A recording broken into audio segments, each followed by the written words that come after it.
She didn't scream when she hit the floor. Just stared up at me from the carpet, her little arm bent in a way no arm should be, mouth half open, stunned. That image is etched into my memory more sharply than anything else, because it was the last moment before everything in my life started to unravel. At the hospital, the doctors called it a routine break, said they'd set the bone, wrap it in a cast. I held her good hand, leaned in close, and told her it would be all right. But then a doctor came back in, holding the X-ray. His face was calm, too calm, until it wasn't. Just for a second, something flickered. A tight corner of the mouth, a small breath. Then he called in another doctor. "There's something inside her arm," he said. "Something that shouldn't be there." I didn't get it at first. But when he turned the screen toward me, I saw it. A narrow metal rod buried deep in her upper arm. My daughter had never had surgery. She was only 5. My wife stood beside me, her hand trembling. I heard her inhale sharply, like she was trying to hold something in. And that's when I knew.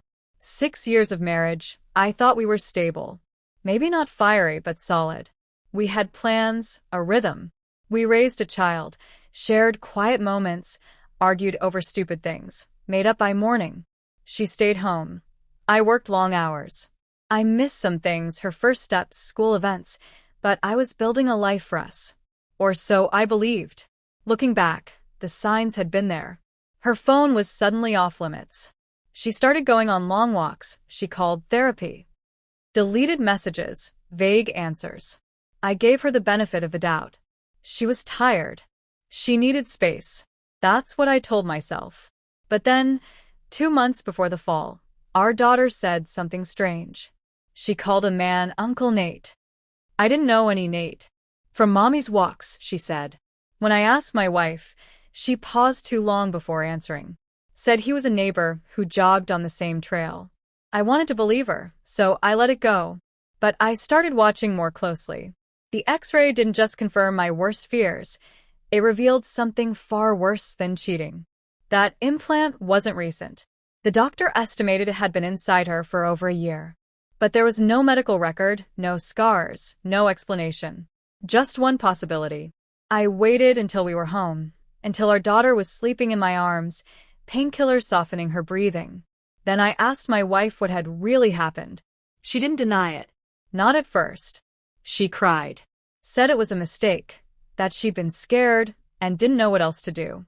I stayed calm and asked again. And finally she told me. One night, while I was away for work, our daughter got sick, burning up, then collapsed. In her panic, she didn't call me. She called Nate. He took them to a private facility run by a friend of his. No ER, no records. They did exploratory surgery, no consent, no documentation, and left something inside her. She didn't even know what it was. But I did. Nate worked in biotech. He was leading research at a startup designing child tracking implants, disguised as medical safety tools. And my daughter, our daughter, had been used as a test subject. My wife let it happen. I didn't lash out. I didn't confront anyone. I told her I needed time, that we had to stay steady, for our daughter's sake, that I wouldn't report anything, not yet. But inside, I had already decided what to do. I dug into the company's records. Read every patent, every contract. Eventually, I found what I was looking for, a buried clause in their funding agreement. No live human trials were allowed in Phase 1. Breaking that rule could destroy their company. It could send them to prison. So, I began to plan. I began by quietly submitting an anonymous report to the ethics board, including every piece of evidence I could gather. Then I reached out to his investors indirectly through intermediaries. I dropped subtle hints about a potential scandal, just enough to unsettle them. Within a week, the funding dried up. But that wasn't the end. The final blow came when I had the X-ray framed and placed it in a manila envelope, alongside a copy of my daughter's birth certificate and a short, typed message. She was never yours to experiment on. I left it on Nate's desk. That was when everything unraveled. A federal investigation began. My wife had no idea, at least, not until the authorities showed up at both his door and hers. Nate caved quickly. Claimed she manipulated him, forged my consent, brought our daughter in willingly, even gave them my name and address. But by then, I had already filed for divorce, methodically and quietly. In court, she lost Custody. Rights. her entire foundation crumbled. When they asked why I hadn't come forward sooner, I handed over a medical report I had carefully fabricated to look like a simple oversight, one where I discovered the implant only after a minor accident.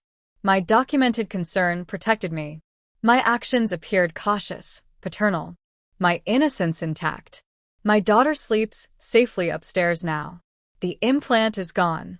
We keep it in a sealed bag, locked inside a fireproof box. It's not just a reminder, it's a symbol of how deep betrayal can run, and how far I'll go to protect her. People ask why I don't date, why I seem guarded. I just offer a polite smile. They could never understand what it's like to hold your child's arm as a doctor explains that someone violated her body. Or to watch your partner's face, drained of color, not from guilt, but from the realization of being caught. She thought I was naive, that I'd never notice, that I didn't have it in me to fight back. But I didn't yell. I didn't confront. I waited. And when the time came, I acted. Now my daughter is safe. And those who betrayed her are learning that not all wounds bleed. Some fester silently until they hollow you out from within.